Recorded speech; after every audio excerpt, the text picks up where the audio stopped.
The U.S. Department of the Interior is looking to rescind the buffer zone around Chaco National Historical Park in northwestern New Mexico.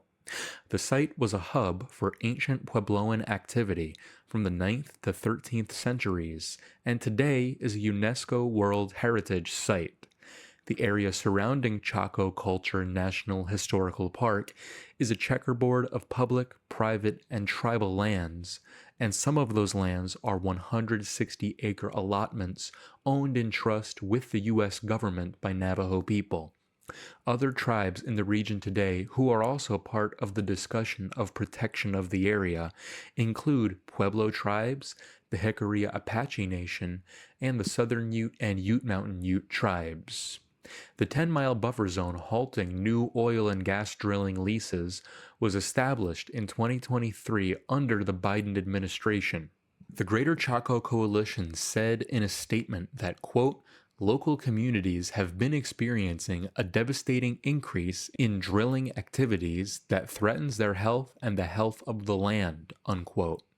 Mario Atencio is an organizer with the Greater Chaco Coalition who lives in Counselor, New Mexico, and he owns an allotment there, 160 acres that the federal government gave to his grandmother in the 1930s.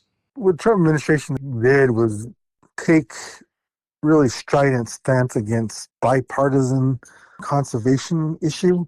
In 2023, when U.S. Interior Secretary Deb Haaland approved the moratorium on new oil and gas leases in the region, Atencio and other Navajo allotment holders rejoiced. But the plan to rescind the buffer zone around Chaco Canyon was included in Project 2025, the conservative roadmap for the Trump administration to implement a right-wing agenda.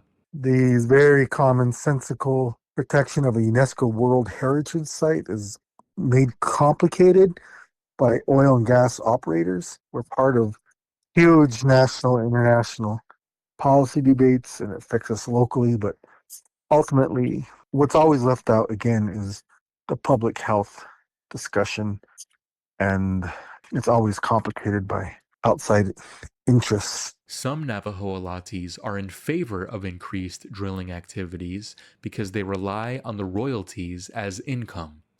Irvin Chavez is the chapter president of the Nageezi chapter of the Navajo Nation, just 30 miles from Chaco Canyon. Chavez is part of a group of allottees who opposes the new ban on leasing.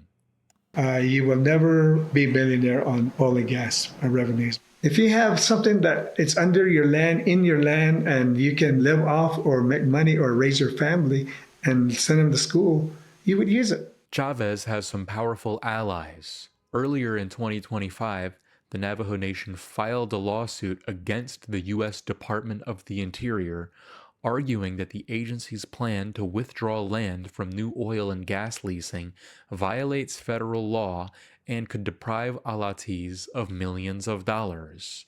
For KSUT News, I'm Clark Adamitis.